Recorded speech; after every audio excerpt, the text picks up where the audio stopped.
Hello à tous et bienvenue dans cette toute nouvelle vidéo. Aujourd'hui on se retrouve pour faire suite à la précédente vidéo sur le Canada qui parlait des premières démarches à faire pour s'installer au Canada. Aujourd'hui dans cette vidéo on va parler voiture, on va parler de comment louer ou acheter une voiture, comment obtenir un permis québécois, quelles sont les démarches à suivre. Donc on va voir ça ensemble, on va voir comment tout ça se passe. Dans cette vidéo je vais vraiment me concentrer sur le Québec parce que c'est là où je suis. Donc c'est vraiment au Québec que je connais plus les démarches à suivre pour louer ou acheter une voiture, mais vous pouvez aussi vous renseigner dans d'autres provinces, mais en tout cas dans cette vidéo on va vraiment se concentrer sur le Québec. Si cette vidéo vous est utile et vous plaît, n'hésitez pas à la liker, à vous abonner, à activer la cloche pour ne rater aucune de mes vidéos, et c'est parti.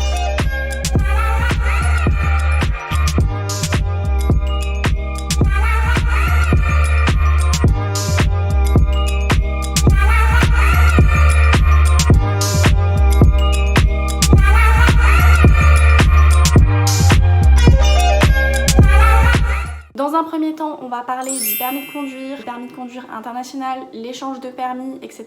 Tout d'abord, la première des choses à savoir, c'est que en tant que touriste, donc en tant que visiteur, ça veut dire que vous pouvez rester au Canada pendant 6 mois maximum consécutifs. Vous pouvez utiliser votre permis français ou belge qui est valide pendant 6 mois maximum consécutifs. Donc vous pouvez conduire avec la classe de véhicule qui est inscrite sur votre permis. Normalement, en tant que visiteur, en tant que touriste, vous n'aurez pas besoin d'avoir un permis international. Votre permis français, votre permis belge suffira. Le permis international, c'est un plus parce que dans certaines provinces qui ne parlent pas anglais, c'est quand même mieux d'avoir son permis international. Attention, si vous utilisez votre permis international, il faut toujours qu'il soit accompagné de votre permis d'origine, c'est-à-dire permis français, permis belge. Sinon, seul, il ne sera pas valide.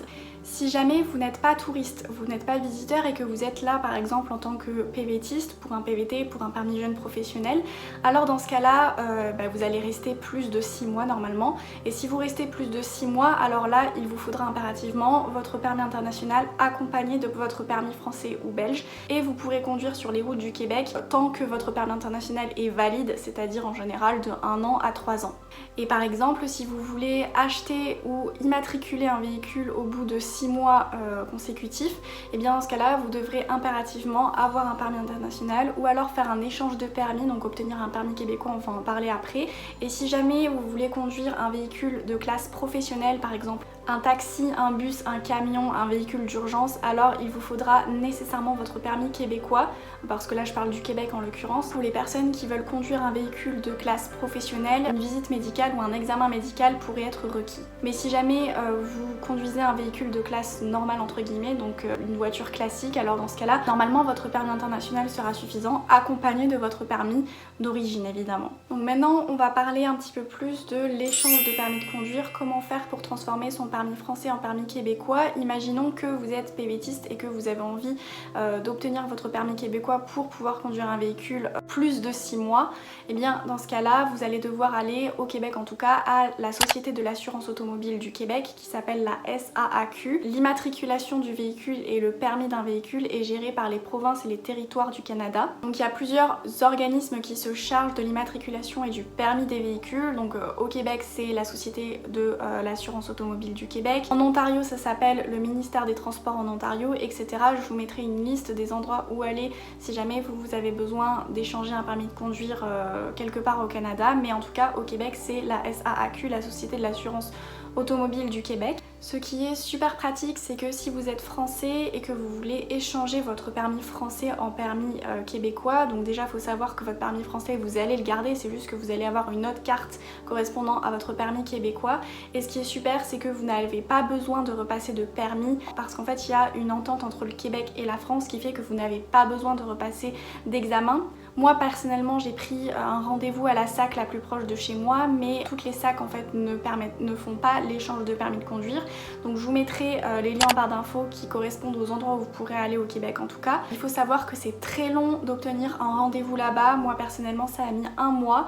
Vous pouvez également y aller sans rendez-vous, mais il y aura énormément d'attente, alors que moi quand j'ai pris rendez-vous et que je me suis rendue sur place, j'ai attendu on va dire 10 minutes maximum, donc c'est très rapide si vous prenez rendez-vous. Le jour du rendez-vous, il faudra apporter différents papiers pour échanger votre permis de conduire français. Il va vous falloir une pièce d'identité avec une photo, donc en général c'est surtout le passeport qui est nécessaire. Ensuite il vous faudra évidemment votre permis de conduire français. Il vous faudra votre permis de travail qui atteste que vous êtes là pour plus de 6 mois et que vous avez un permis de travail. Et il vous faudra également une preuve de résidence au Québec. Donc les preuves de résidence, ça peut être par exemple une facture de téléphone, ça peut être une facture bancaire, ça peut être un relevé de paie, etc. Une fois que vous donnez tous ces papiers, normalement c'est bon pour échanger votre permis de conduire.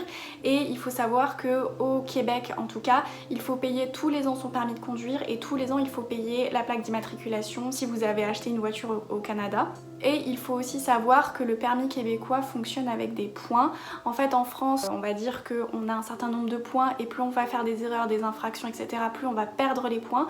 Et bien au Québec c'est l'inverse. En fait tout le monde part avec 0 points et si plus on va accumuler d'infractions et d'accidents, etc., plus on va accumuler des points.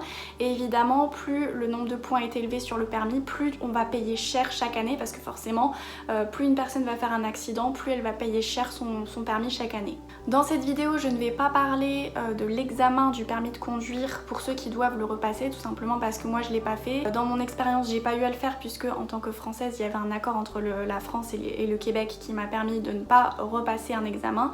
Donc je vais skipper cette partie, mais n'hésitez pas à regarder d'autres vidéos qui peuvent expliquer comment passer l'examen du permis de conduire au Canada, au Québec, comment ça se passe. Maintenant dans cette partie je vais parler de comment louer une voiture au Canada, au Québec plus précisément. L'âge minimum pour louer une voiture c'est 20-21 ans, ça dépend des provinces mais globalement c'est ça.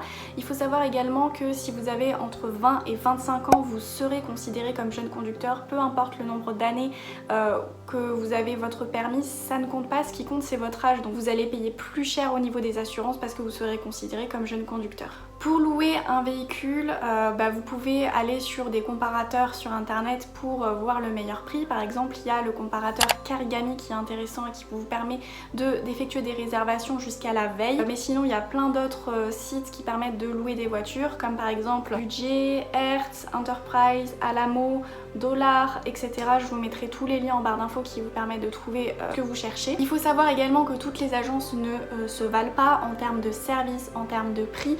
Donc comparez bien pour louer une voiture. Je sais qu'il y a également Communauto par exemple qui est très intéressant et pas si cher que ça pour une location à court terme. Prenez le temps de bien comparer parce que souvent en fonction des dates, certaines agences peuvent doubler leur prix par rapport à une autre agence. Donc regardez bien les dates, regardez bien les agences en question. Je vous mettrai toutes les agences intéressantes en barre d'infos.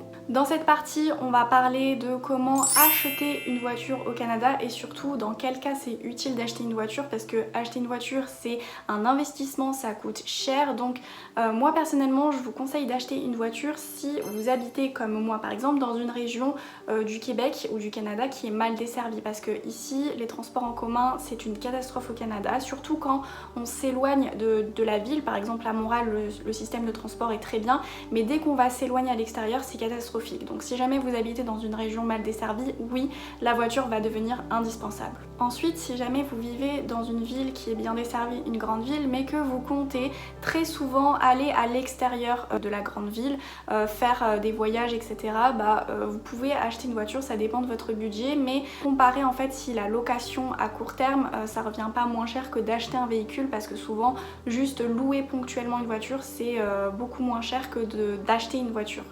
Et enfin, si vous êtes en PVT et que du coup vous pouvez vous offrir des vacances sur une longue durée et que vous prévoyez de faire un road trip au Canada, dans ce cas-là, évidemment, je vous conseille de privilégier la voiture parce que le bus et le train, ce sont des moyens de transport qui sont assez limités et vous aurez beaucoup plus de liberté avec une voiture. Mais encore une fois là, essayez de comparer en fonction de la durée de votre road trip. Est-ce que c'est pas mieux de louer une voiture que d'en acheter une ? Et enfin, je ne vous conseille pas d'acheter une voiture si vous habitez en ville et que tout simplement les systèmes de transport sont suffisamment développés à l'intérieur d'une ville pour pouvoir vous déplacer correctement. Et si vous ne prévoyez pas non plus d'aller très souvent à l'extérieur de la ville, je ne vous conseille absolument pas d'acheter une voiture. Je ne vous conseille pas d'acheter une voiture si vous n'avez tout simplement pas le budget parce que c'est très très cher de manière générale d'acheter une voiture avec l'essence, l'assurance, payer le permis chaque année, l'immatriculation. C'est quand même des frais énormes. Même si on dit que le prix de l'essence est moins cher au Canada qu'en France. Je trouve quand même qu'avec la crise c'est très élevé. Donc, en tout cas, que vous achetiez une voiture ou non, je vous conseille d'y réfléchir pendant plusieurs semaines. Si vous avez décidé d'acheter un véhicule, la première étape c'est évidemment de définir qu'est-ce que vous voulez, la fréquence à laquelle vous allez utiliser votre véhicule. Est-ce que c'est pour faire des trajets quotidiens pour aller au travail? Est-ce que c'est juste ponctuellement pour voyager quelque part? Est-ce que vous voulez par exemple des roues motrices? Est-ce que vous voulez une boîte manuelle, une boîte automatique? Sachant qu'ici au Canada, les boîtes automatiques sont largement plus répandues que les boîtes manuelles, mais en général les boîtes manuelles sont quand même moins chères. Donc en règle générale, au Canada, les marques de voitures qui sont vendues, c'est surtout des marques américaines, des marques japonaises. Là encore, voilà, ça dépend vraiment de votre budget et de votre utilisation, mais définissez si vous voulez plus un SUV ou une petite voiture. Ça dépend aussi si vous avez une famille, si vous êtes seul, etc.